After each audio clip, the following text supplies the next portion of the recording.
Good afternoon. It's a new experience. First time in my life I'm doing a Zoom lecture. So welcome my audience.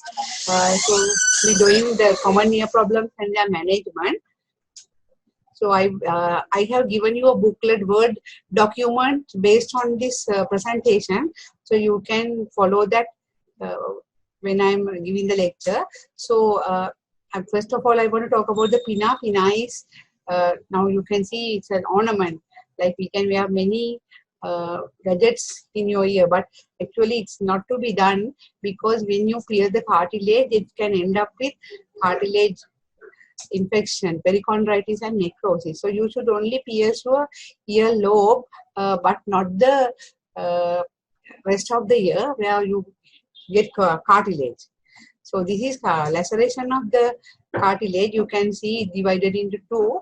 Here when you suture, very important to suture in layers. So you have to refashion the cartilage and keep it together, and then you have to suture the skin in front and the back. And this patient should be admitted to the hospital because cartilage has no blood supply. So when the cartilage has no blood supply, it can undergo necrosis if there is infection. So whenever you see a cartilage necrosis, a cartilage injury, please refer to ENT or plastic surgery, and patient should be in the ward until the sutures are removed. So this is the congenital deformity of the pinna. You can see there is rudimentary ear, but there is no opening in the skin.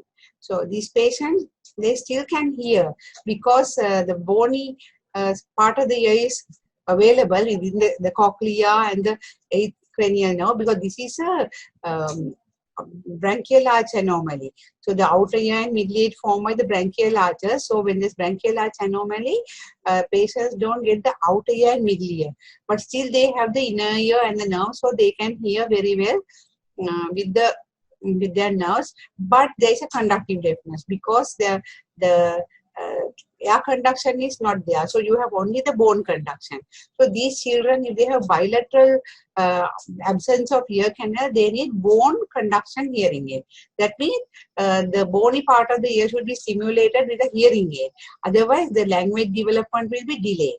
So, and the correction of this deformity will be done after 5-6 years of age, because when the ear has come to its adult size, we consider repairing this ear, and we have to use costal cartilages. There are artificial pinnas also available, so you can buy a pinna from the shop actually. Why it's not, as technology is available in Sri Lanka at the dental school Peradeniya, but it's not very popular. We still, our plastic surgeons use the costal cartilages and then make in several pieces, and like a jigsaw they make them together, suture them and bury under the skin. Then after some time, when the cartilages develop blood supply, skin will be lifted, and then this operation is done in 3 stages. So child should be in and out of hospital before they have a normal pinna. And even the best of the best plastic surgeons, when they repair this, it is not, I think it is not as good as what you have got from birth. So it's very one thing, it's inconvenient because you have to be in and out of hospital. That's why in certain countries they use plastic pinnas that is fitted with the titanium screw and a socket. So when this worn off, you can have a new one. The titanium socket is buried in the bone, in the skin. So we can fix a nice pinna similar to what we have got from birth. So this is another example of rudimentary pinna. So now again we are talking about the pinna problem. You can see on one side there's a bleeding into the ear. So it's like a papadum, swollen ear, and you can see someone has tried to operate here, but it has peeled again. So this, when you drain the hematoma, all the contours of the ear lost. So you can't see on the anatomy, helix, anti-helix, nothing you can see. So, and this somebody has attempted to do surgery, but it has closed again, and there's another collection. So when you do this operation, you have to make adequate amount of skin and cartilage has to be removed, and you can apply a pressure bandage, or you can put a splint in front and back the pinna, and this has to be kept for about 5 days. The end result, if you don't manage the hematoma properly, this cauliflower ear, you know the cauliflower, so you have all the contours of the ear lost. You have no helix, no anti-helix, and it's like skin is rudiment. Skin is actually ragged, and it's attached to the other side of the skin because the contour is lost due to loss of cartilage. So we have to always, by all at all costs, we have to try to preserve the cartilage, and pressure bandage will keep the perichondrium and the cartilage together. So the cartilage blood supplies from diffusion from the perichondrium. So in this hematoma formation, perichondrium is lifted away from the cartilage. So that's why the blood supply is lost. So our aim of surgery is to restore the blood supply by keeping the perichondrium and the cartilage together. So this is another problem. It's a congenital problem. You can see a small opening in front of the pinna. This is called preauricular sinus. If the preauricular sinus is not infected, you don't have to manage. You can just leave it alone, like it's shown by the arrow. A baby has a small pit in front of the ear, but it's not infected, so we are not aggressively managing that. But the other one, you can see what is on the left is with a infection around the small pit. There's abscess formation. This abscess has to be drained with a needle, but better not to do IND with the scalpel blade, because this sac is lined by squamous epithelium. It's a problem of fusion of parts from the birth. So when there is a problem of fusion, there is a sac with squamous epithelium under the skin. So this skin sac can get infected. You can get bad smell coming, and when we want to operate it, we have to inject a dye through this hole. It's called methylene blue. We can inject methylene blue, and then all the blue colored, discolored area we can operate. So it is very important to manage this problem properly, because it can be going very deep, sometimes near to the facial nerve also. So when it should not be managed by most junior member in the unit, the consultant also should be available when they do this, and people other than ENT surgeons, I think, should not attempt to do this operation. And so this is another preauricular tag. You can see preauricular tags are it's only cosmetic importance. When we remove, it's some part deep going into the skin also, and sometimes this can be associated with syndromes, otorhinal syndrome. So sometimes we have to make sure that the patient has the renal functions done. So this is perichondritis. This is again needs admission, because again the same reason, cartilage does not have a blood supply. When the cartilage does not have a blood supply, cartilage can undergo necrosis even if there is perichondritis. So you can see the whole ear is red and inflamed. Someone has attempted to drain it also. You can see because there was abscess. So this patient also needs admission, IV antibiotics until this is healed. When you touch this pinna, you get a rubbery consistency. So when the cartilage is getting better and better, you can actually feel that the cartilage consistency has come back to normal. So this is wax. Now we are going to the ear canal. Actually, pinna problems are over. The wax, although there is a wax infection, you can see the underlying eardrum. The underlying eardrum is normal. This wax ball, but it is blocking the sound waves hitting the eardrum. Sometimes you cannot see the eardrum at all. It's completely blocked with wax. Then what we should do is we have to give wax solvents. There are commercial ones available, but the household ones like glycerine and olive oil is also good enough. We have to put frequently to dissolve. So in 1 or 2 times is not adequate. I usually say about 5 times a day. Every 3 hours, daytime during the day, every 3 hours, if you can put some olive oil or glycerine, this will dissolve. Sometimes you don't have to come back to hospital also, because it can fall off. But if the wax doesn't fall off, ENT surgeon has to either suck it out or wash it with a syringe. So wax is the commonest ear problem, universal, because it can cause deafness. So all the deaf patients, you have to inspect the ear canal and see whether you can visualize the eardrum. If you cannot visualize the eardrum and it's covered with wax, it's very important to clean it before doing a audiogram. And this is how we do a long time ago, how we used to syringe ears. Nowadays, some people don't encourage syringing, they only suck. But my experience is sometimes syringing is convenient, but it should be done by a experienced person. So we train you people during skills session how to syringe a ear, because when you are outstation, sometimes you learn how to clean the wax. This is very convenient for the patient rather than going to reach a ENT surgeon. But you have to direct the jet stream of water toward the posterior wall of the ear canal.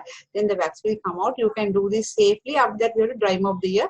The water should be at room temperature. Now, the 37 degrees Celsius, the body temperature. Otherwise, it can induce vertigo, because it can stimulate the semicircular canals when you wash the ear. So, before syringing, please exclude the perforation. There's perforation, we usually don't syringe the ears. So this is the anatomy of the ear, outer ear, middle ear and inner ear. You can see from the level of the eardrum, it is outer ear. From eardrum to the foot plate of the stapes, it is in the middle ear.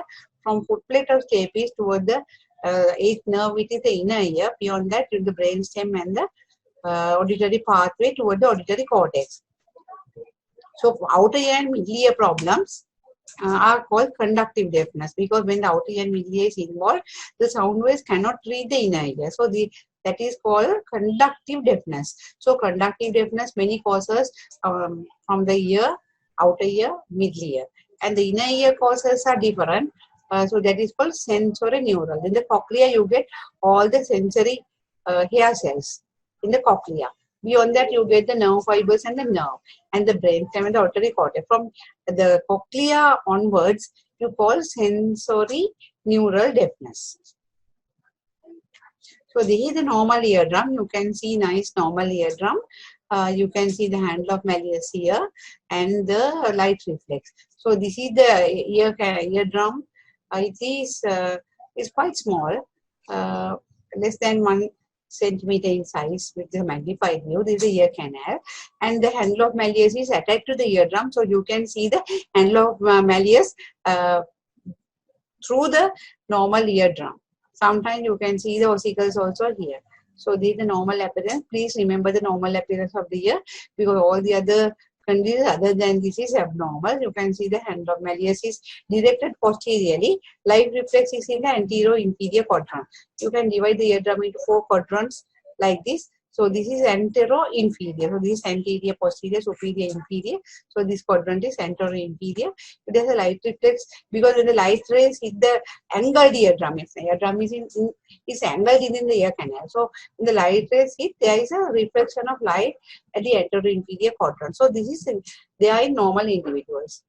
So these are abnormal eardrum. When you remember the previous one, you can see the light reflex is broken and the eardrum color is different. It's like amber color and it's dull looking. And the handle of malleus, this handle of malleus is also more prominent. It's very prominent. So there's fluid behind this ear. So remember, this ear is not normal. The light reflex is broken, the color is different, the handle of malleus is different. So this is fluid behind the ear. So when there is fluid behind the ear, the ossicles cannot vibrate, patient will have deafness. So this is the condition where middle ear contain fluid.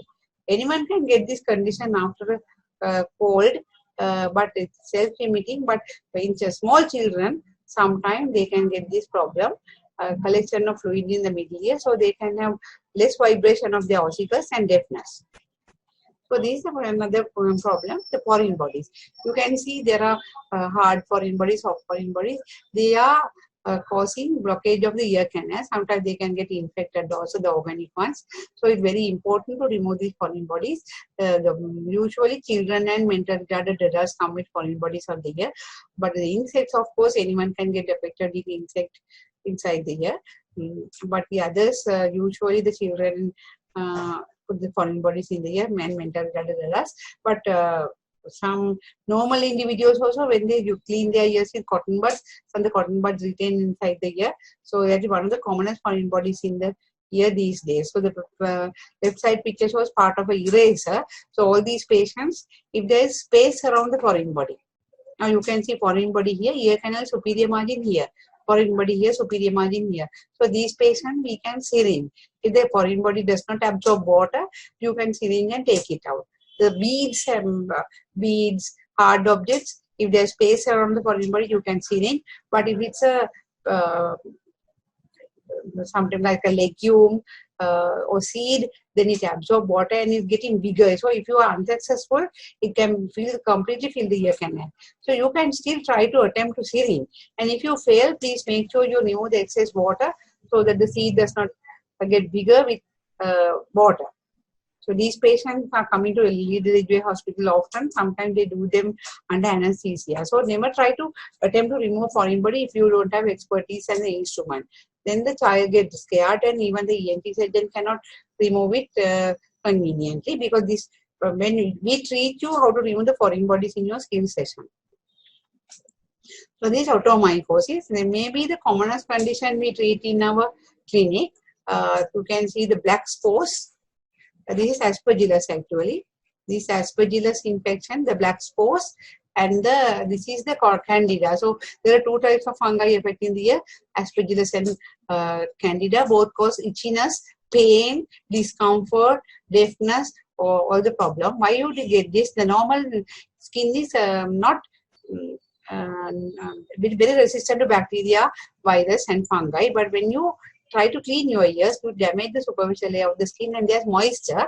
Wherever there is moisture, fungus is attracted, then you get fungal infection. Fungi all over our environment, being a tropical country. This is the commonest problem we treat in our clinic. So how do we treat? We have to completely take this mycelium out. So when the fungal mycelium is there, more and more fungi grow. So we have to, first of all, you have to take the mycelium out, and then after that you have to give antifungal medication for 1 month. Why? Because the skin, all the layers of the skin, you know, the skin, you have stratum basale to the stratum corneum, 5 layers. So when you treat superficial part of the skin like stratum corneum, then the deep layers of the skin may contain fungi. So the patient can have recurrence of symptoms within a month. So make sure you give the antifungal drops, but ask the patient to continue there for 1 month. And the dry ear precautions are very important, because if you keep the ear wet, the fungus growth will recur. And the diabetes has to be excluded, because the immunocompromised people get more and more fungal infection. And recurrence also possible if you try to clean your ears. And when you take a shower, these people should use a earplug. Otherwise, we can use a hair dryer. Hair dryer can be used to dry the ear. Then you don't get fungal outgrowth. So this is acute otitis media. Acute otitis media, I want you to recognize the problems here. So you can see this is the handle of Malleus. And these are the blood vessels coming from the periphery of the eardrum towards the handle of Malleus. This point is called umbo. The point where the handle of Malleus is attached to the center of the drum. So you can see all the blood vessels are turned towards the umbo, and the color, no light reflex, color is very dull. So this is a childhood disease. Adults rarely get acute otitis media.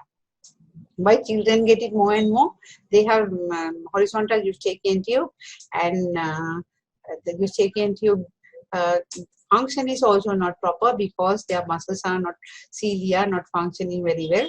So, and regurgitation of fluid also can happen from nasopharynx toward the middle ear. So infants also can get this problem very often.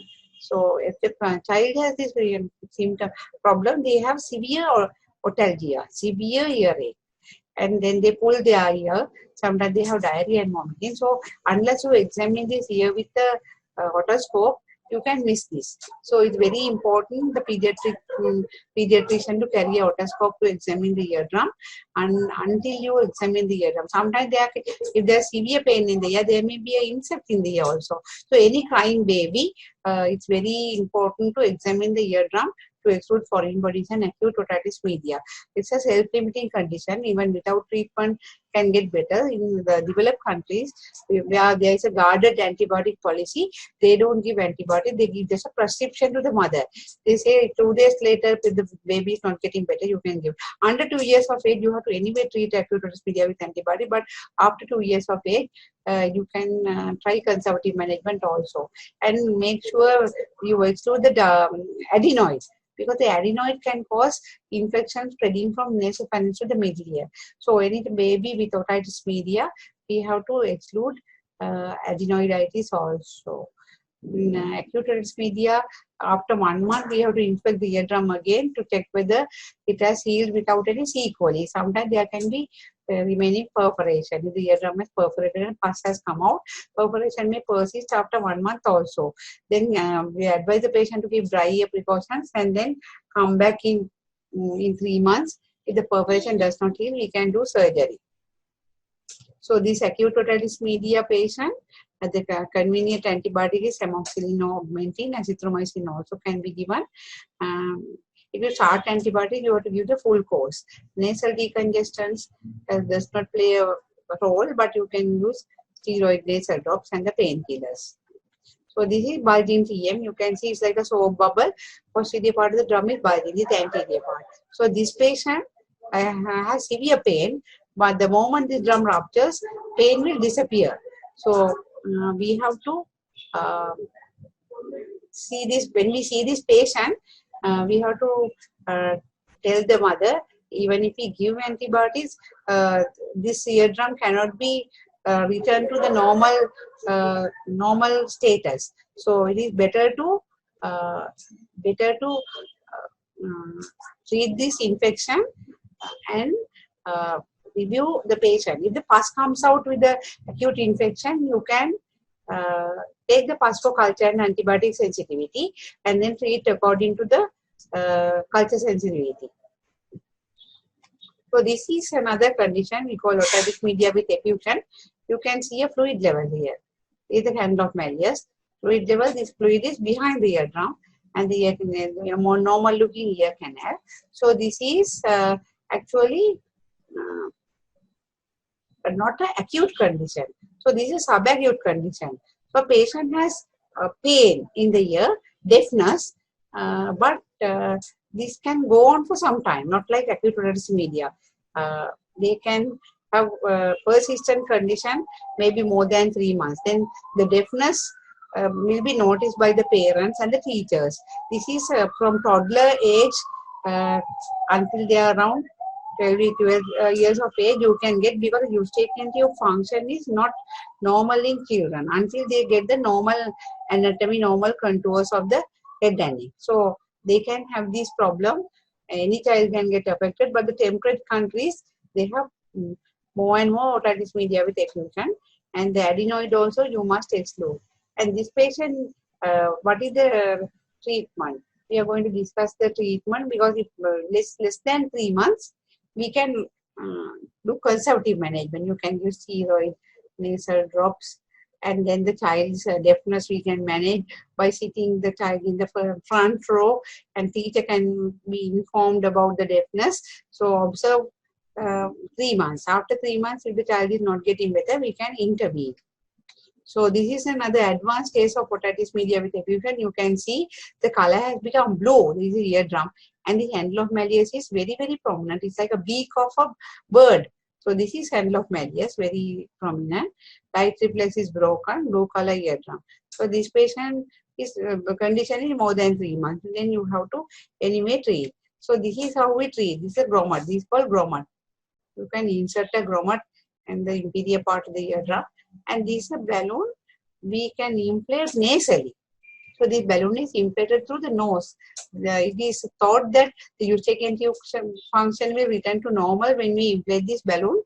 It's called autovent when through the nose. So grommet insertion is done when the condition is not getting better after 3 months. We can do this under local anesthesia in adults, but in children you need anesthesia. Yeah, and at the same time you can do the adenoidectomy also. So this is another condition where you see a large perforation in the ear. We are talking about the eardrum condition. So this is the handle of malleus, and this is a large perforation in the ear, and you can see pus collection within the middle ear. So this is the middle ear mucosa. The arrow, you can see the arrow, middle ear mucosa. This is anterior part, you see the eustachian tube, and this pus is collected in the middle ear. So this patient needs pus culture and ABST. Antibiotic sensitivity has to be done in this patient, and then we can treat the infection. And when the infection is better, we can repair the eardrum and graft the eardrum. So this large hole, with this large hole, this patient cannot go for swimming. Each time you go for swimming, they get ear infection. Earplugs, can use earplugs and hair dryer, but if they have they are participating in water sport, or discharges getting frequent, we have to repair this eardrum. We use perichondrium. Various tissues can be used to repair the eardrum, but I usually use the cartilage and the perichondrium. When we use cartilage graft here, it won't recur. It won't perforate again. When you use some thin temporalis fascia, sometimes the fascia also can get ruptured and you can get infected again. This patient, pus will respond to topical antibiotic also. Sometimes we may have to go to the mastoid bone and remove the infected cells also before we graft the eardrum. So this is another condition called cholesteatoma. Cholesteatoma is skin in wrong place. Skin should be only lining the eardrum. Now this is the eardrum and the ear canal. So you can see the basal layer of the squamous epithelium, and this is topmost corneum layer. So eardrum and the outer ear is lined by this stratified squamous epithelium. But in certain patients, we think it is due to the eustachian tube dysfunction, there is negative pressure. When there is negative pressure, things will be pulled toward that area. So with the negative pressure, the eardrum is pulled toward the middle ear, and there is a formation of keratin plug inside. So the stratum corneum is outside. So this you can get formation of keratin plug. It's called cholesteatoma. So there's a bad smell coming. So patients with cholesteatoma, their hearing is also not good because these ossicles can get affected and they have a very bad smell coming from the ear. And sometimes they can have vertigo also. So these patients, you always have to do surgery because you can see it can go to the brain also, because when this enlarges, it can affect the brain. It can affect the eardrum and it can affect the ossicles. So there are a lot of complications from the cholesteatoma. So you people can diagnose it by experiencing the bad smell, but otoscopic examination and cleaning the ear with the sucker sometimes reveal the keratin flakes. So when there's cholesteatoma, you can see white keratin flakes coming out from here. So the management is only surgical. There is no place for conservative management of cholesteatoma. So then again an inside picture of the cholesteatoma. You can see the lower part of the eardrum is normal. But from above this level, you can see a large crater. This is the crater, and the crater is filled with keratin and wax. So this is called attic cholesteatoma. Normal part of the drum is seen, visible lower part here. Eardrum looks normal here, but here there's a crater and keratin collection. These keratin collections are always smelly. So the management of this keratin collection is always surgery, but the ossicles also may be affected. Sometimes our surgery make the ear better, that means they can become dry, but you cannot sometimes get the hearing back. Why we should do surgery always? Because this can spread to the brain, and then patient can end up with meningitis, brain abscess. So conservative management has no place. This is a traumatic perforation. Now this is the ear canal, this is the eardrum, and this is the handle of malleus. This is a traumatic perforation. You can see a triangle-like thing, and within that triangle you can see the stapes. This is the long process of incus. This is the stapes. and this is the round window. So this is a traumatic perforation by some injury, self-inflicted or otherwise. This patient will get better within a very short period of time. This perforation will heal usually. So what we have to do is to keep the ear dry, 100% dry ear. Then there won't be any infection. Don't encourage to put the antibiotic drops. Oral antibiotics also does not work. Only the dry ear precaution works. This is a normal looking eardrum. So it will heal on its own from the periphery. If it is infected, if the patient comes with infected traumatic perforation, then you have to do a culture ABST and treat accordingly. If the young people, usually these perforations heal without any intervention. So you can review in 3 months and 6 months. If it still has not healed, we can do surgery. Another perforation. You can see another perforation here. When I was talking about the Eustachian tube dysfunction, this is the child's Eustachian tube. It's horizontal, and this is behind the nose opening. Here the middle ear opening is inner ear can be opening if the middle ear and inner ear both. There this is the Eustachian tube. This is the adult Eustachian tube. You can see the angle. Here this is very horizontal, this is with a 45-degree angle. So when the face elongates, when the child grows, Eustachian tube function returns to normal. So this is another clinical syndrome. You can see there's a tracheostomy. And the ears are without ear canals, rudimented ears. And the eyes are wide apart. Low set ears abnormal. And there's a tracheostomy. This is called Treacher-Collins syndrome. The congenital syndrome of arch anomaly, branchial arch anomaly. And this is a condition called, there's a white forelock, and this white forelock syndrome, the Waardenburg syndrome, they have the blue eyes. You can see the blue sclera and the white forelock. This is also a congenital condition. So this is mumps. You can see why I want to show mumps is children with mumps, they can end up with sensorineural deafness. Mumps virus can affect the inner ear also.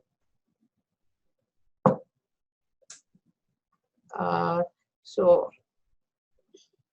nowadays it is included in the our national immunization program. So there is no problem of mumps induced deafness these days, but there are still adults who have not been vaccinated.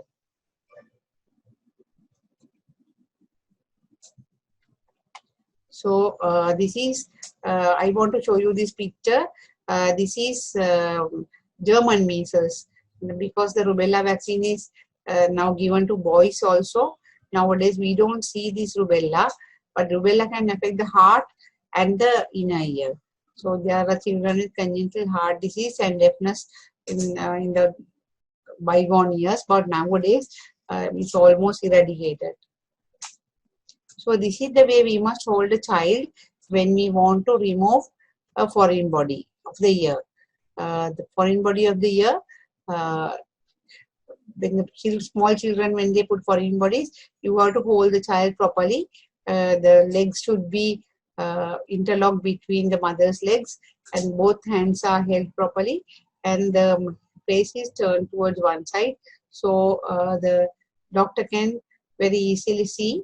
And yeah, otherwise you can roll the child with a long bed sheet. It's called mummification of the child. So the mummification will help to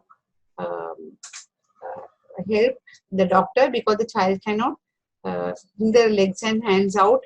Otherwise, it's very difficult to restrain these children. And this is the picture of the tuning fork test. You will learn this again in the skills session. Rinne test, you check the air conduction. Rinne test bone conduction, and the Weber test, you keep the tuning fork on the skull. So this test is very important. You know why? Because we have to diagnose sensorineural deafness when the patient has sudden deafness. We have to know whether it's sensorineural or conductive. So audiogram, getting audiogram done on every patient is not easy. But if you have a tuning fork with you, the patient complains of deafness, you can do the whispered voice test at 2 feet. That there is a video in the YouTube. I have uploaded whispered voice test. You can see that whispered voice test, how to perform the whispered voice test. Then you know whether it's normal or not. And after that, when you do the tuning fork test, you will be distinguishing between sensorineural and conductive deafness. If it is sensorineural, we manage aggressively because we have to treat with prednisolone, because most of the time it's autoimmune. So this is how we do the examination under the microscope. You can see the child. This is a child comfortably waiting. It's not a painful procedure. We do this in our clinic very frequently to remove wax and foreign bodies. So this is a picture of a audiogram. Audiogram. You can see this axis. It is the decibel. This axis is the hertz frequency. Frequency versus intensity. So this red color usually we mark the right ear with red color. You remember RR, red color with right, and the circle is for the right ear. So this is again, although it's marked in different color, the bone conduction and air conduction of right side. Circle is used to mark the right ear. This half of the box, you can see half the box. Half of the box is marked to mark the bone conduction. So there is bone conduction in this patient is better because 0 is considered as normal hearing. So this is more closer to 0. So that means the bone conduction is better. Air conduction is around 50 decibels. Air conduction is around 50 decibels. Bone conduction is better than air conduction. So this is another audiogram of a patient with Presby accusis. You can see the sloping curve. The right side is right ear, blue cross is left ear, and the low frequency is 250, 500, 1000 is okay. But below that, it's going down. This is the picture you get with a child with any adult with Presby accusis. Presby accusis is the hearing problem due to old age. So this is another test called tympanogram. Tympanogram is, there are 5 types. You can see already 5 pictures in this slide. So tympanogram is there to check the middle ear pressure. Middle ear should be in the atmospheric pressure for it to function normally. So if there's a 0 peak at 0, then this is normal middle ear pressure. Normal middle ear pressure. So this patient type A means normal tympanogram. And then type B is flat. You can see a flat curve. This is due to fluid in the ear. So this patient will have deafness because it's flat. There is a good peak, but it is negative. Now this is 0. This is negative. You can see minus 100, minus 200, 300, 400. Peak is at minus 300, 250. So that means this patient has negative middle ear pressure. Then the children with otitis media with effusion, again they also can have this one also. So they can have flat tympanogram or they can have negative peak. Again you can see there's a peak at 0, but it's very low peak. So it is low peak tympanogram. This can happen in certain conductive deafness. And again there's a peak at 0, but it's very high tenting peak. So this is due to ossicular dysfunction. That means when the ossicles are together, eardrum cannot freely move. When the ossicle has discontinued, then the eardrum movement is aggravated. So it's called floppy eardrum. So then you see a peak, but you cannot see the peak of the peak. It's called AD. So this is another hearing test. This is a computer assisted one. I think you can barely see some waves inside this picture. So this is an objective test of hearing. objective test. You don't need patient's cooperation. I forgot to mention pure tone audiogram. When we test, we need patient's cooperation. Sound waves are presented and patient has to raise the hand or patient has to press a button. Then only we know the patient has understood and heard the sound. But this type of test, it is called brainstem evoke response audiometry. You can use a computer. Patient can be sedated even. So in newborn babies and small children, mentally retarded children, you can't do audiogram because you need patient cooperation. So those type of patients, we can do the brainstem evoke response audiometry. So this is used also to diagnose malingering. So some people come and say, I can't hear. They don't respond to pure tone audiogram. They don't raise their hand or they don't press the button. Then if we are suspicious whether this one is malingering, then what we do is we sedate the patient and do a test called ABR, brainstem evoke response audiometry. And this is another picture. Patient has sensorineural deafness. And you can see these are the sinuses, these are the cerebellum, these are the temporal lobe of the brain, and you can see a tumor. This tumor is coming from inner ear toward the brain and is pressing on the cerebellum. So inner ear toward the brain, toward the cerebellum. So this is a inner ear tumor called vestibular schwannoma. Vestibular schwannoma. And some patients can have bilateral vestibular schwannoma also. So this patient has a unilateral vestibular schwannoma. It has affected the hearing and it's going to toward the cerebellum. Toward the cerebellum. So if it enlarges and enlarges, you can end up with cerebellar signs, deafness, unsteadiness. So the early stages, what you can get is tinnitus and deafness only. When we ignore these symptoms, then it can enlarge and patient can have a raised intracranial pressure also. So it is very important to diagnose and treat unilateral tinnitus and deafness. These are a picture of a hearing aid, different type of hearing aid. So this is the titanium socket. This is the gadget which is attached to the titanium socket. This is called bone anchored hearing aid. In the beginning of the lecture, we were talking about children who are born without a pinna. So I told you they don't have in outer ear and middle ear, but they have inner ear, they can hear. So those patients also can benefit from this hearing aid. This is called bone anchored hearing aid, anchored to the bone. So the technology is different. Here the sound waves are directly transmitted to the cochlea and to the brain.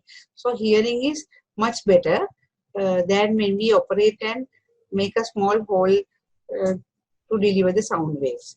So this is titanium. This part is titanium. This is titanium, abutment, and this is the hearing aid. So this is a very expensive procedure. This hearing aid is also around 800,000.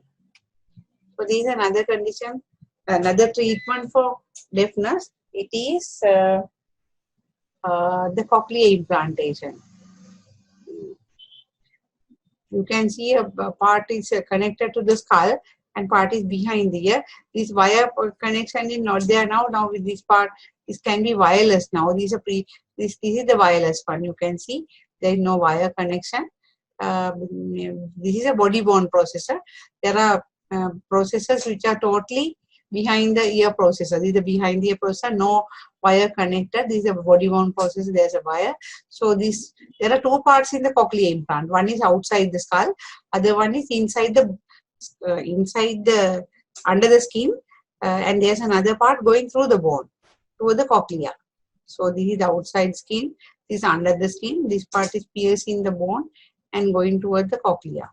So three parts in the cochlear implantation. The cochlear implantation was invented in 1980s,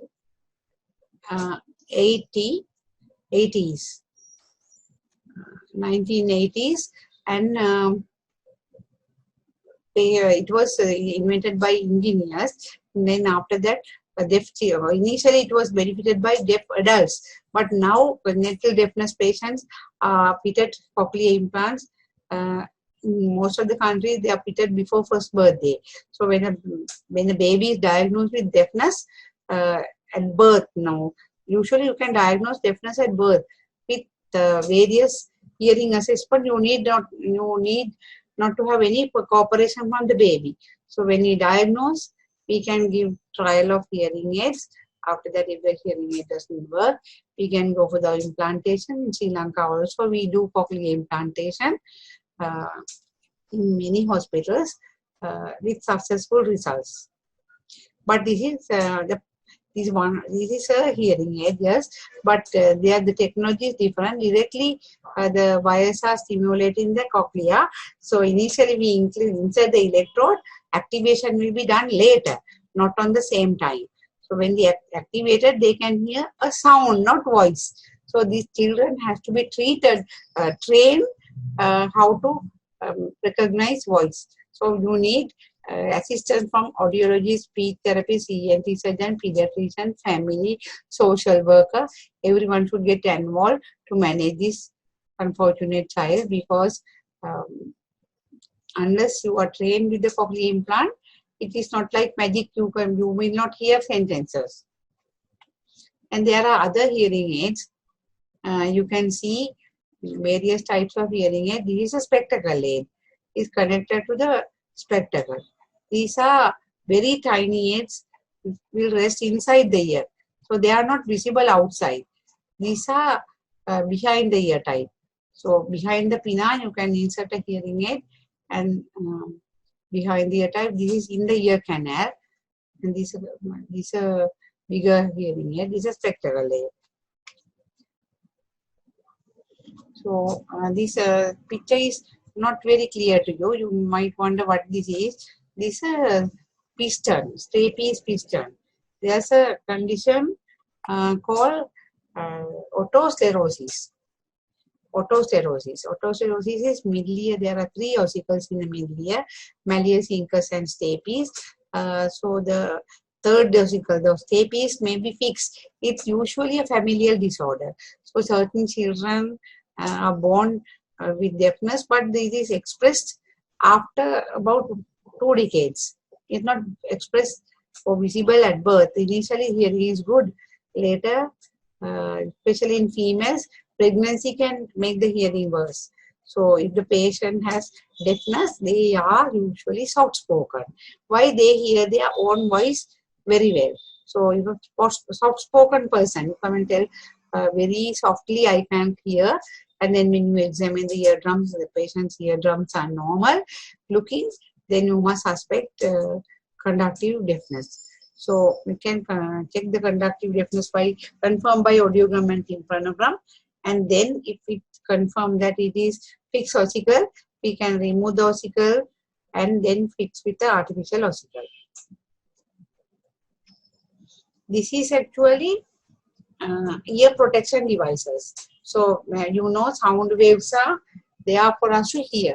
But when the sound is more, it can damage the cochlea. So that's why we don't want young people to listen to music at ear level. You can listen to a radio, television, or phone on the table, but don't listen to the music with these headsets or earpieces. Then you get sound, loud sound affecting your inner ear and can destroy the inner ear. Exposing yourself to more and more time with the LED lights. The screens are mostly illuminated by LED lights. That also can induce migraine also. So if you have a history of migraine, you have to be careful.